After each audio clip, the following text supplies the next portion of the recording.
Hello and welcome back to Z Sci-Fi Stories, my wonderful listeners. Unfortunately, YouTube has completely demonetized our channel, leaving us without the budget to keep our operations running and our team paid. If you enjoy today's story, please consider supporting us with just $1 so our dedicated staff can cover their daily living expenses and continue creating these incredible sci-fi adventures for you.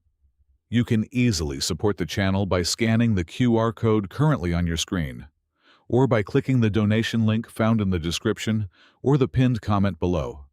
Frederick Butterfield adjusted his immaculate silken cuffs as his luxury transport settled onto the rotting, ash-covered soil of Aegis 7. He was a man who bought dying worlds for pennies, and humanity was just another desperate, insignificant species ready to sell their home for a meal. He expected tears. He expected begging. What he did not expect was a calm, chilling smile that would soon cost his corporate empire absolutely everything. To a senior appraiser of Syndicate Zenith, a planet was never a cradle of life. It was a balance sheet. Aegis 7 was a prime example of a ledger bleeding red.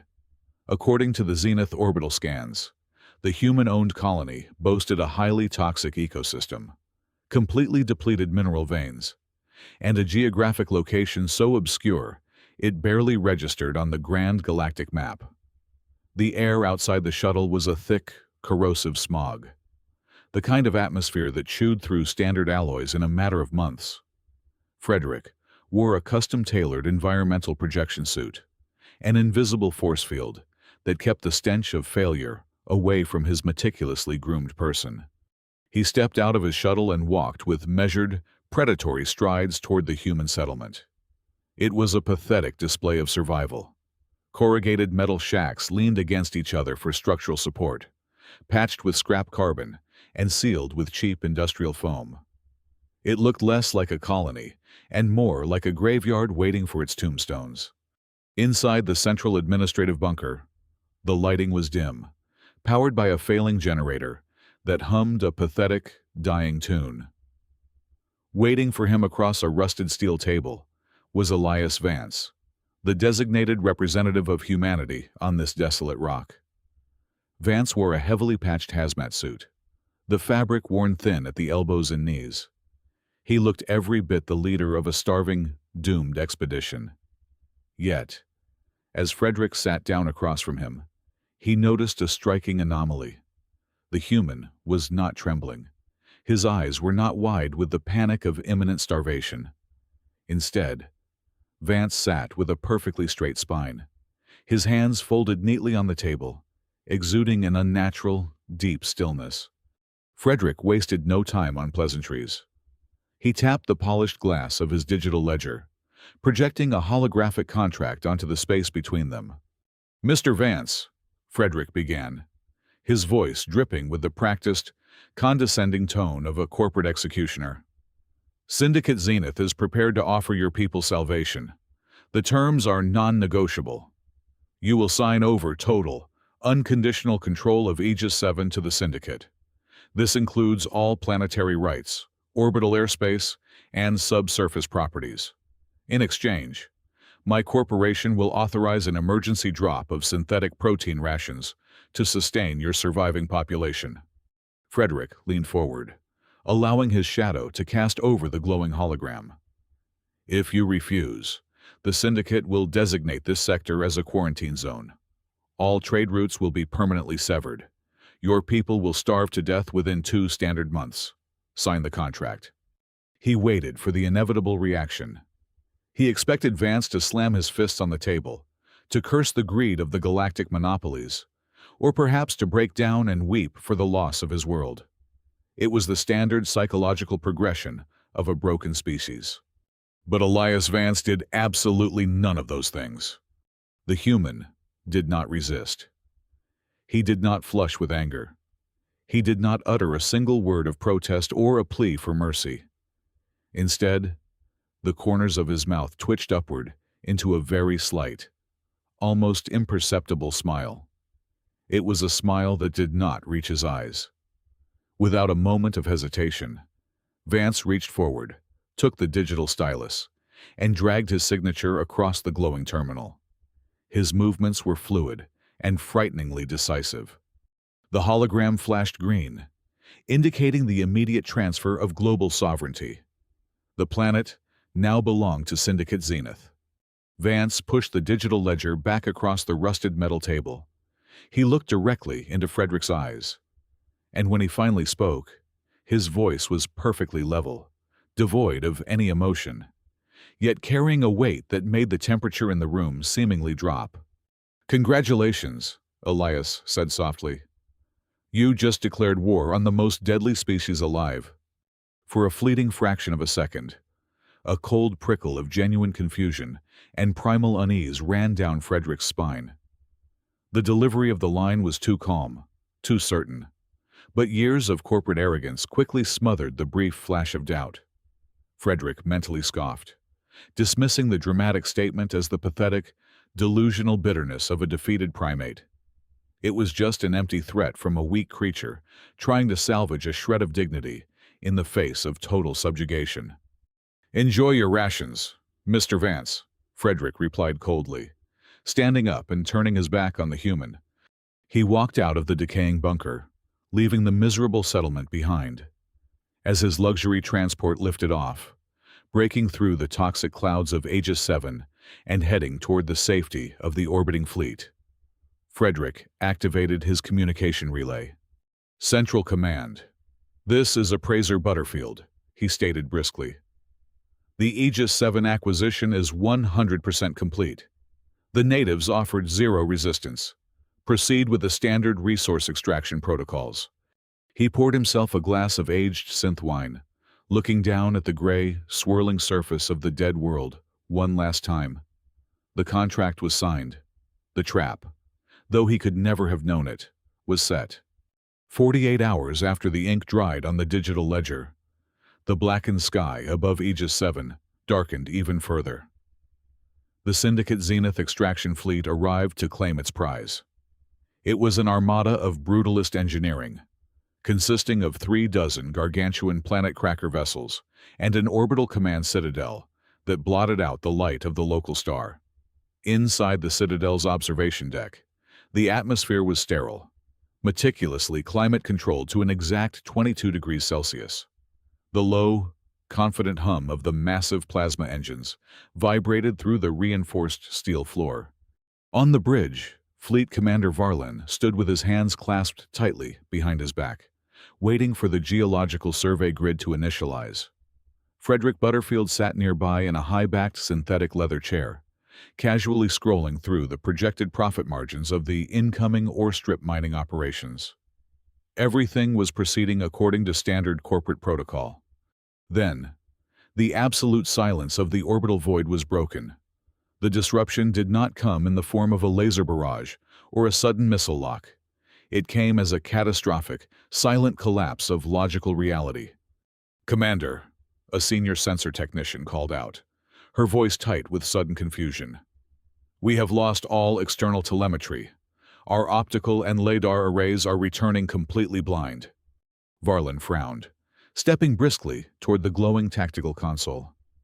"Are the humans using localized jamming signals on the surface reroute the power and override the interference immediately?" "It is not signal interference, sir," the technician replied, her fingers flying desperately across the holographic keys. "The sensors are functioning perfectly. The hardware is fine. The problem is the raw data they are receiving. It is physically impossible. The vacuum of space directly ahead of us is registering a frictional density equal to solid granite. The thermal readings state the local temperature is simultaneously absolute zero and 4,000 degrees. The targeting computers cannot process the paradox. They are forcefully blinding themselves to prevent a logic core meltdown." Frederick stopped scrolling. A cold, heavy knot formed rapidly in his stomach. The air in the massive command center suddenly felt incredibly stale and suffocating. "Visual contact," another tactical officer announced loudly. "An object is ascending rapidly from the planet's surface. Small mass classification. It possesses no energy shielding. There are absolutely no weapon signatures detected. It appears to be an archaic, unguided satellite. The main wall display flickered violently, bypassing the corrupted tactical data feeds to show a raw, unedited optical feed. A crude, cylindrical piece of human engineering drifted lazily into the dead center of the Zenith Fleet formation. It looked like a useless piece of historical space garbage. "Establish a target lock," Varlin ordered, his tone laced with annoyance. "Vaporize that trash." Before the gunnery officers could comply with the order, the fragile satellite broadcasted its hidden payload. It did not emit a targeted cyber virus, nor did it unleash an electromagnetic pulse to fry their systems. It simply broadcasted audio. The transmission effortlessly bypassed every military-grade firewall, blasting through all secure communication channels. It overrode the fleet's internal speaker systems, screamed through personal comm headsets, and echoed down the long, metallic corridors of all 36 capital ships at the exact same time. It was a classical Earth symphony, a haunting, agonizingly slow arrangement of crying strings and heavy brass that swelled with a profound, cosmic sorrow. The sound was incredibly loud, yet perfectly, terrifyingly crystal clear. The exact moment the first terrible chord struck the air, the nightmare truly began. The technician at the primary console let out a sudden, guttural scream and violently shoved herself away from the control desk. She clawed desperately at her own face, her eyes wide with unadulterated, primal terror. "The floor!" she shrieked, pointing a trembling finger at the solid titanium grating. "It is breathing! It is breathing!" Panic cascaded through the spacious bridge like a vicious contagion. Heavily augmented security guards dropped to their knees, vomiting violently as their inner ears completely betrayed them. The artificial gravity dampeners had not fluctuated by a single fraction of a percent. Yet Frederick suddenly felt as though he were hanging upside down over a bottomless, spinning abyss. The entire room spun wildly out of control. The very dimensions of the bridge seemed to warp and stretch like heated wax. The walls closed in until they felt mere inches from his face, only to snap back instantly to an infinite, terrifying distance. It was a display of mass, synchronized psychological torture. "Turn it off!" Varlin roared, staggering blindly and crashing heavily into a tactical holotable. He gripped his head with both hands, thick blood trickling steadily from his left nostril. "Cut the audio feeds! Destroy the speakers!" "We cannot!" a weeping communications officer cried out from the floor, clutching his bleeding ears. "The command inputs are melting. The sound is not coming from the speakers anymore. It is resonating directly inside the hull." Frederick fell out of his comfortable chair, hitting the metal deck hard. The majestic, terrifying music of a seemingly dead world vibrated fiercely in his teeth and bones. His vision fractured into double, then triple images. He watched in helpless horror as the tactical displays began to bleed colors that had no name, twisting themselves into shapes that violently broke the fundamental laws of geometry. This was not a conventional weapon of mass destruction. This was a weapon of mass perception. The humans were not destroying the Zenith ships. They were systematically dismantling the minds of every living being inside them. Through the chaotic, deafening din of screaming crew members and the relentless, suffocating symphony, the serene, synthesized voice of the fleet's artificial intelligence echoed cleanly from the ceiling. "Critical warning. Massive anomaly detected in local space-time curvature," the AI stated with chilling calmness. "Quantum field integrity is currently collapsing. The spatial vacuum surrounding the fleet is congealing. Matter-state transition detected in open space. Dimensional slipspace engines are completely disabled. We are trapped in a solidified spatial anomaly. Estimated time until total engine suffocation is 30 minutes. Frederick lay paralyzed on the freezing deck, his immaculate suit completely ruined by his own terrified sweat. He gasped desperately for air that felt as thick and heavy as wet sand in his burning lungs. The classical music swelled to a triumphant, deafening crescendo, vibrating relentlessly against the inside of his skull.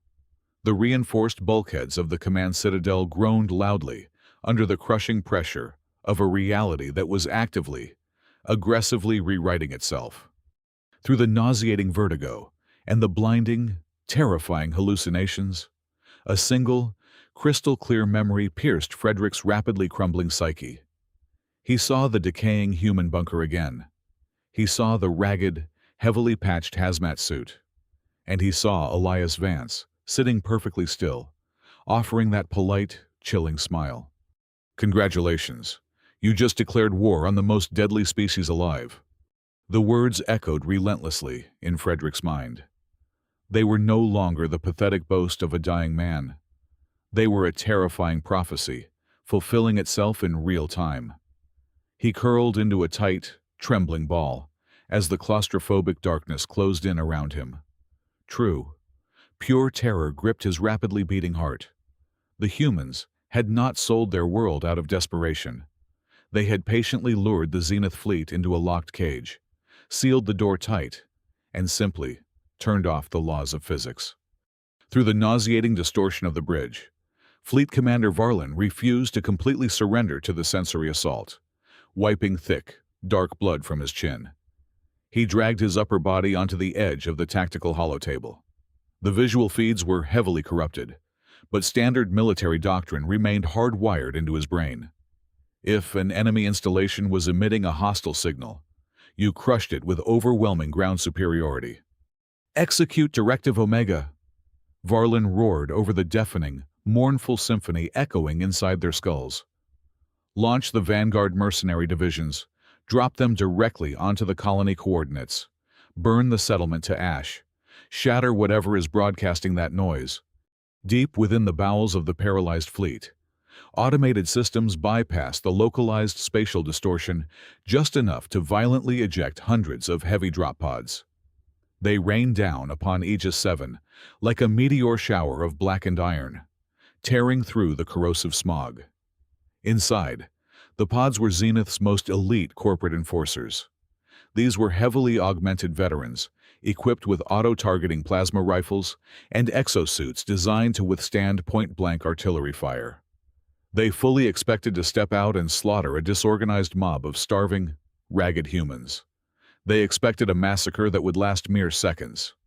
The heavy pods slammed into the ashen dirt in a perfect tactical perimeter around the coordinates of the human colony. The explosive bolts blew the heavy steel doors wide open. Hundreds of boots hit the dead soil simultaneously, weapons raised and energy shields fully charged. But there was absolutely nothing to shoot at. The mercenaries froze in deep confusion. The sprawling, pathetic shantytown of corrugated metal and cheap industrial foam was exactly where orbital imaging had placed it mere moments ago. Yet, as the Vanguard forces formed their attack lines, the ground began to emit a low, rhythmic vibration. It was not an earthquake. It was the hum of flawlessly engineered, planetary-scale machinery. Right before the optical sensors of the heavily armed mercenaries, the entire human settlement began to shift. The rusted shacks, the failing generators, the administrative bunker where Frederick had sat. They did not collapse. They neatly folded inward, massive.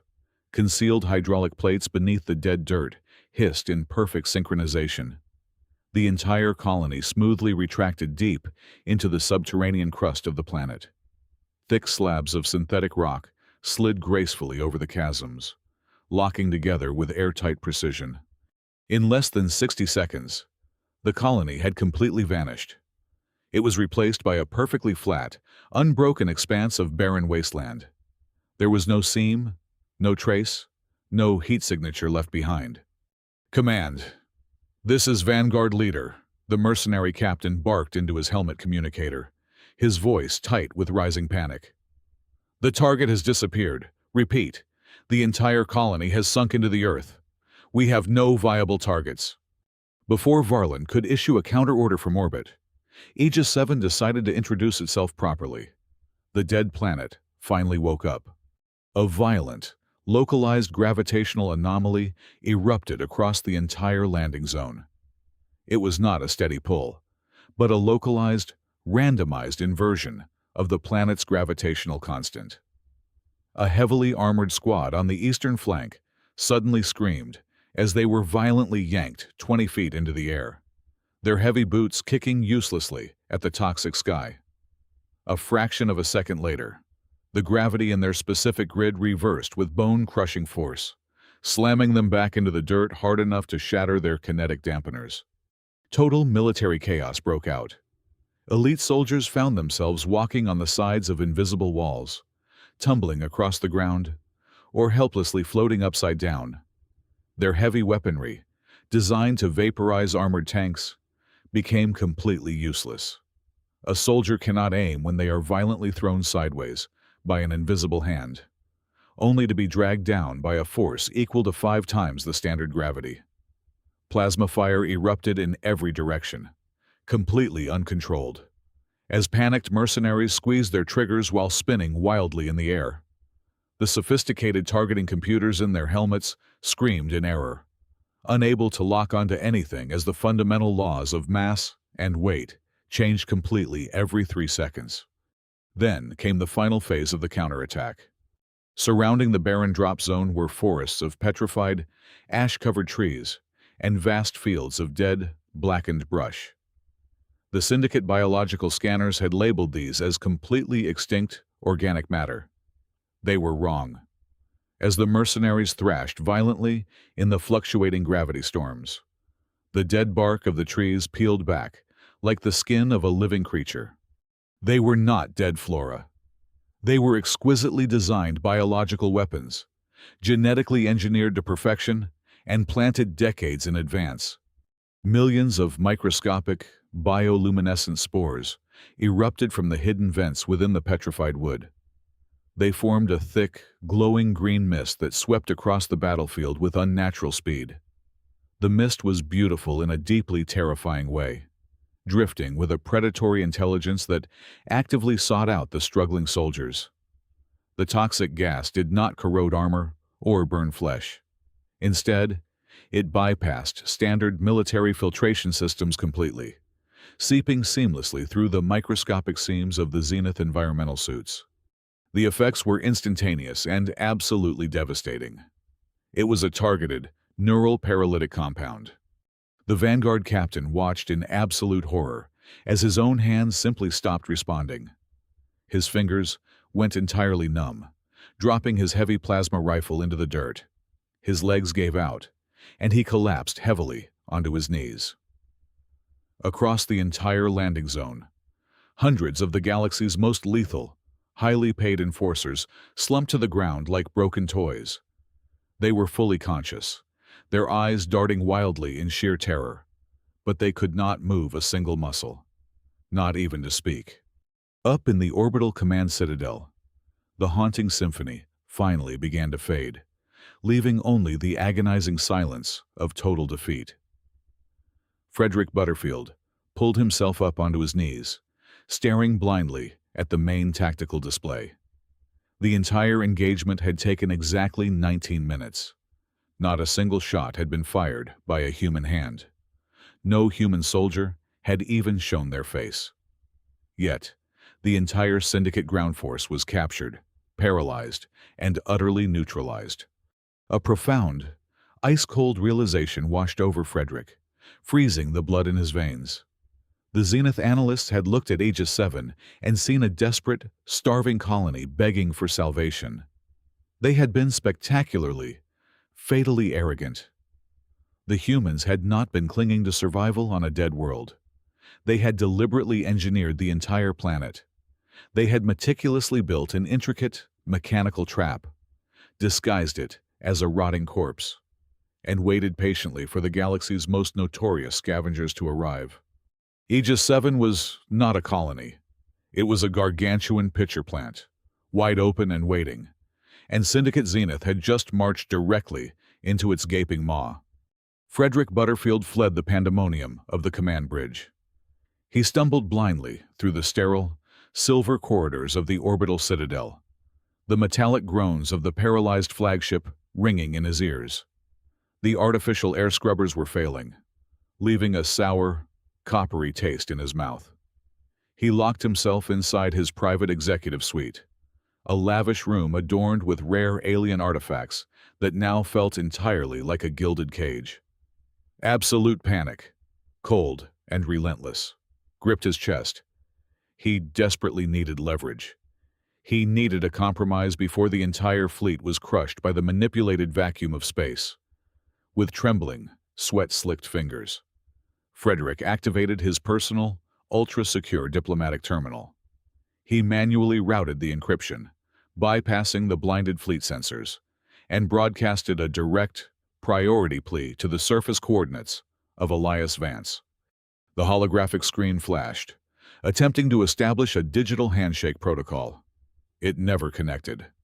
Instead, the atmospheric pressure inside Frederick's secure office suddenly inverted. It was not a sound, but a violent, concussive snap in the air that popped his eardrums and made his teeth ache. A brilliant, geometric flash of azure light, completely devoid of heat or radiation, illuminated the center of the room. It was quantum displacement, instantaneous teleportation. The brightest minds of Syndicate Zenith had burned through trillions of credits, over 300 years trying to master this exact science, only to universally declare it theoretically impossible. Yet, as the blue light faded, standing perfectly still on the plush, synthetic carpet of the orbital office, was Elias Vance. The human was no longer wearing the pathetic, worn-out, hazardous materials suit. He was dressed in a sharp, obsidian black uniform adorned with subtle, silver geometric patterns. He radiated a quiet, terrifying authority. "How did you get in here?" Frederick gasped, his back pressing hard against his heavy mahogany desk. "That technology simply does not exist. It breaks the fundamental laws of physics. It does not exist for your scientists, Mr. Butterfield." Elias replied smoothly. His voice was no longer that of a defeated colonist. It was sharp, resonant, and entirely composed. "Your syndicate spent its entire existence building larger plasma batteries, thicker kinetic shields, and more destructive dreadnoughts. You view the entire universe as a nail, and so you built a very expensive, very stupid hammer. Humanity chose a radically different path." Frederick swallowed hard, trying to project a confidence he no longer possessed. "Name your price, Vance. The Syndicate has unlimited capital. We can call off the extraction fleet. We can offer humanity a permanent seat on the executive board. Whatever you want, we can buy it." Elias let out a short, quiet laugh that contained absolutely zero humor. "You fundamentally misunderstand the reality of your situation. We do not want a single credit from your corporation. Humans never bothered to develop galactic weapons of mass destruction because we learned, through thousands of years of our own incredibly bloody history on our birth world, that raw firepower is the most inefficient way to wage a war. We nearly wiped ourselves out with atomic fire. We realized that destroying a planet leaves you with nothing but ashes." Elias took a slow, deliberate step forward, his eyes locking onto Frederick with predatory intensity. "So, we evolved. We stopped studying how to blow things up, and we started studying how to manipulate the fabric of survival itself. We learned how to control probability. We mastered the manipulation of cognitive perception and environmental reality." Frederick shook his head, his mind struggling to process the massive implications. "What are you talking about? You surrendered your world." "Let me tell you a secret, Frederick," Elias said, his tone dropping to a lethal whisper. "Aegis 7 is not our home. Humanity does not live on this irradiated, dying rock. We never have. It is entirely barren. The toxic atmosphere, the dead forests, the pathetic settlement you visited. It was all a carefully constructed stage. It is nothing more than a giant trap." "A trap!" Frederick breathed, his eyes wide with horror. For what possible purpose? To force your corporation to willingly violate the highest echelons of the Galactic Trade Accords. Elias stated plainly. Under Section 42, Paragraph 9 of the Universal Treaty, launching an unprovoked orbital military assault on a sovereign, non-hostile civilization that has already legally surrendered its territory is an act of supreme piracy and a monumental war crime. But we own the planet, Frederick spat, a desperate surge of anger rising in his throat. I have the signed contract. We have the right to secure our property. You have a contract for the subsurface mineral rights and orbital airspace. Elias corrected him instantly. You absolutely do not have the legal right to deploy Vanguard mercenaries to slaughter the original inhabitants. That is the terrifying genius of our warfare. We do not destroy our enemies by blowing up their dreadnoughts, Mr. Butterfield. We destroy them by systematically stripping away their ability to perceive reality, by turning their own operational environment into a biological weapon, and most importantly, by annihilating their legal and economic legitimacy.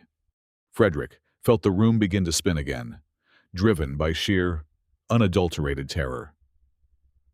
The Galactic High Council will never believe you, he stammered. You are just a minor, insignificant species. We are Syndicate Zenith. You were Syndicate Zenith, Elias corrected softly, stepping right up to the mahogany desk. You see, you believed you were playing a standard game of territorial conquest, but you blindly stepped onto a chessboard where humanity wrote the rules thousands of years ago. The checkmate was not when we paralyzed your ground troops. The checkmate was not when we locked your invincible fleet inside solidified space. The true checkmate was determined the exact second you arrogantly picked up that digital stylus and demanded I sign your contract.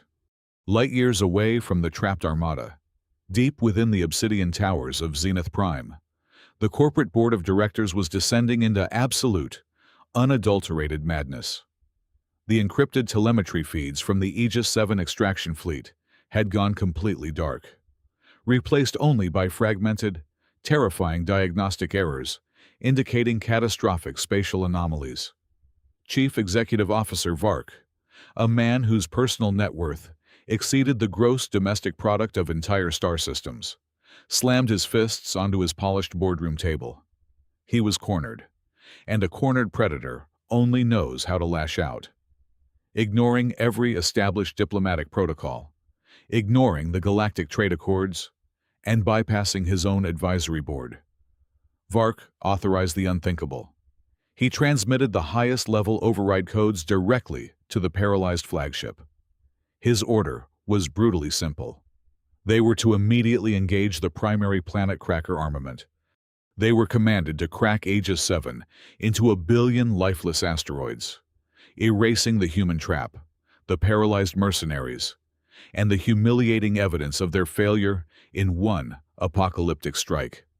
Aboard the crippled flagship, overriding the localized spatial distortion required shutting down life support to all non-essential decks. The colossal dreadnought groaned as its central plasma core redirected its entire output toward the ventral cannon. Deep crimson light began to bleed from the underside of the massive vessel, rapidly charging a beam of concentrated dark matter designed to pierce a planetary mantle and detonate the core.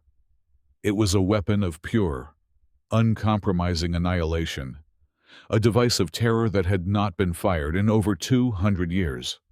Down on the surface of the barren world, buried beneath the artificial ash, the human network registered the catastrophic energy spike.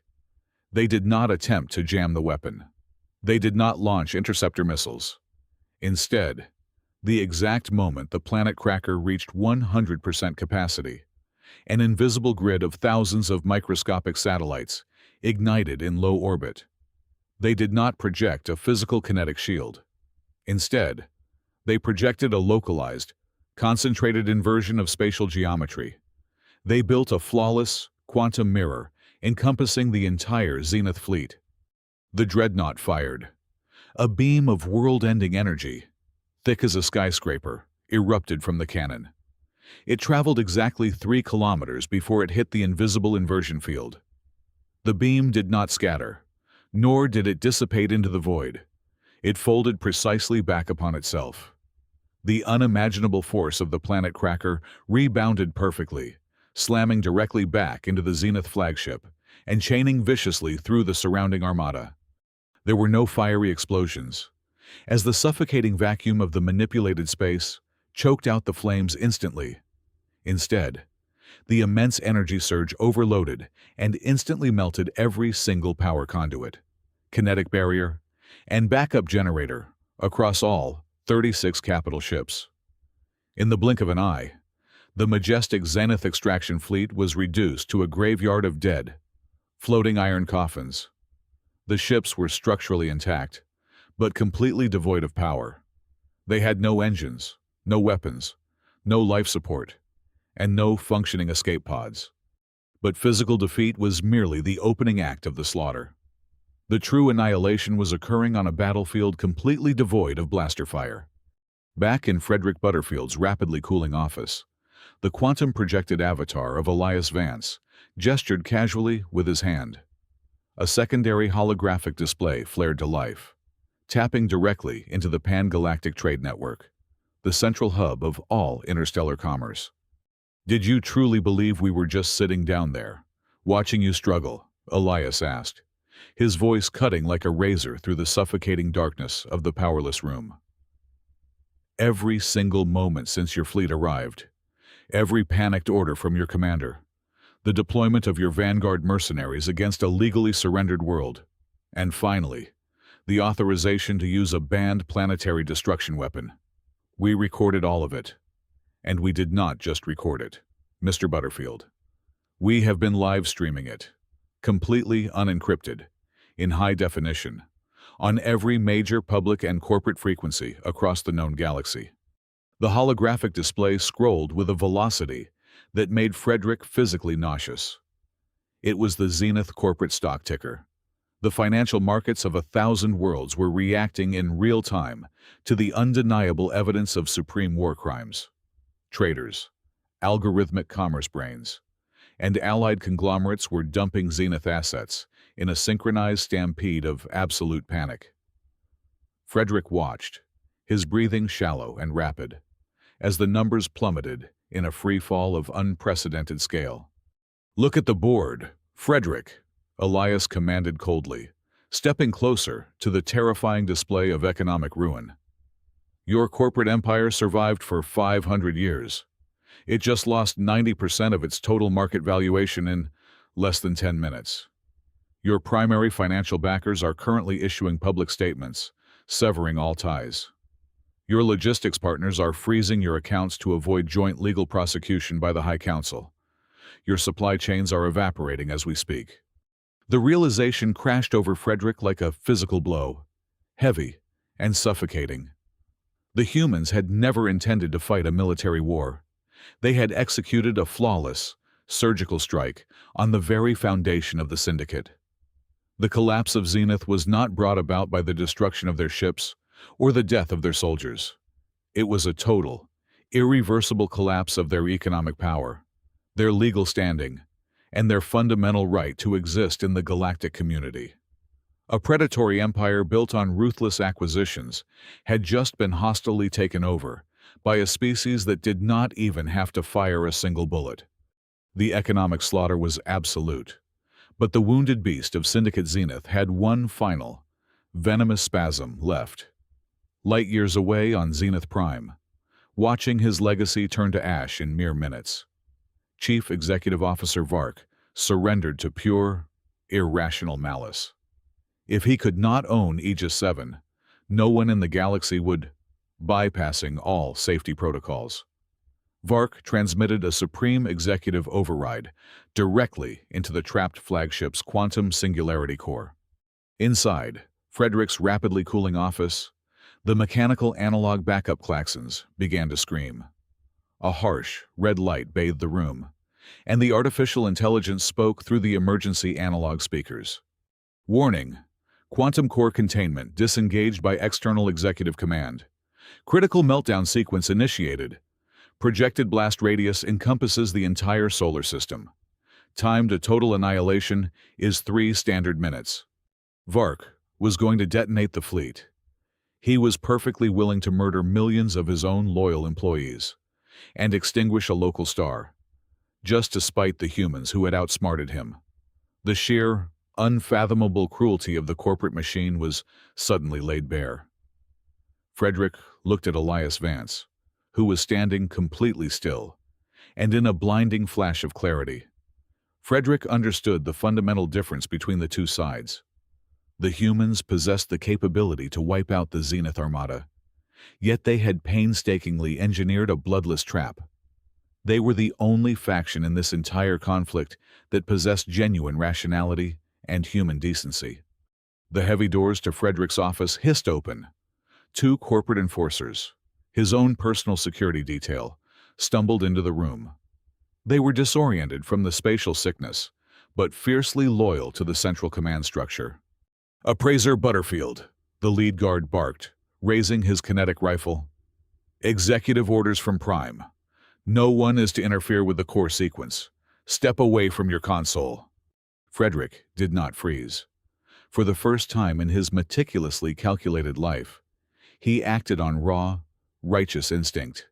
He grabbed the heavy, solid brass sculpture resting on his desk and hurled it with all his might. The heavy metal caught the lead guard squarely in the visor, shattering the glass and sending the man crashing to the floor.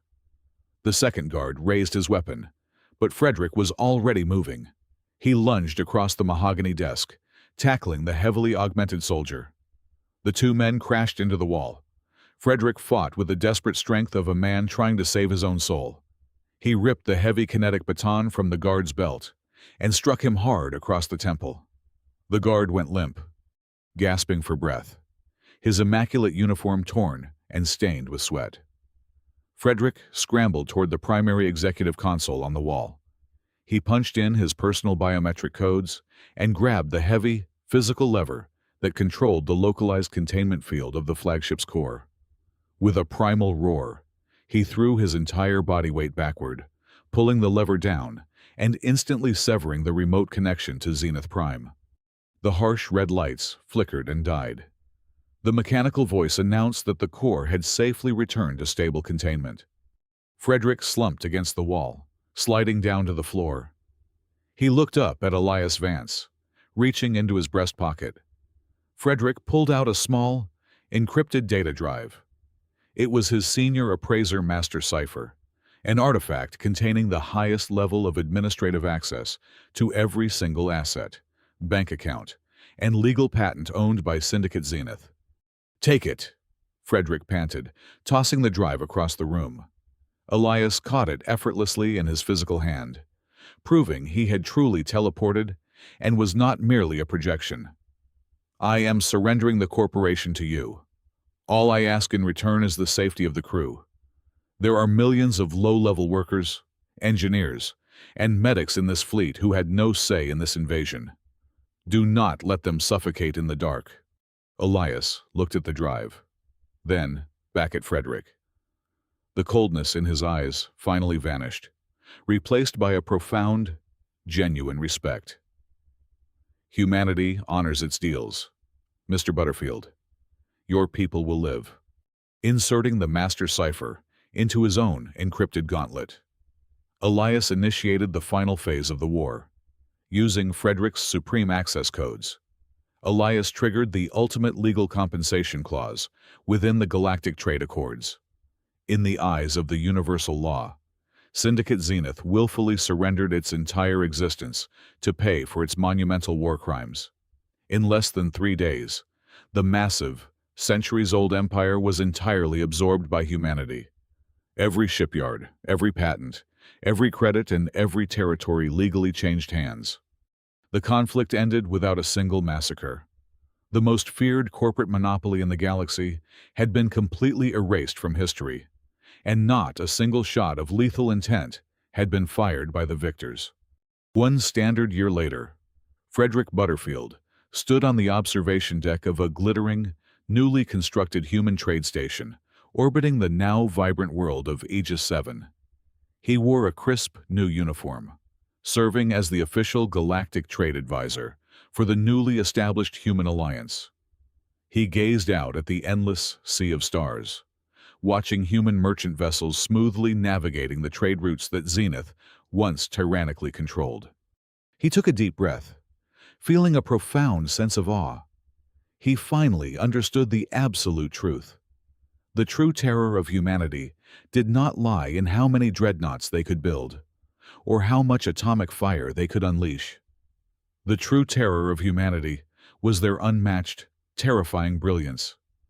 They were a species that knew exactly how to strip an enemy of every single ounce of their power, their wealth, and their pride, all without ever needing to spill a single drop of blood. Hello again, my wonderful listeners. Thank you so sincerely from the bottom of my heart for staying with me until the very end of this story. I would love to know where you are tuning in from today.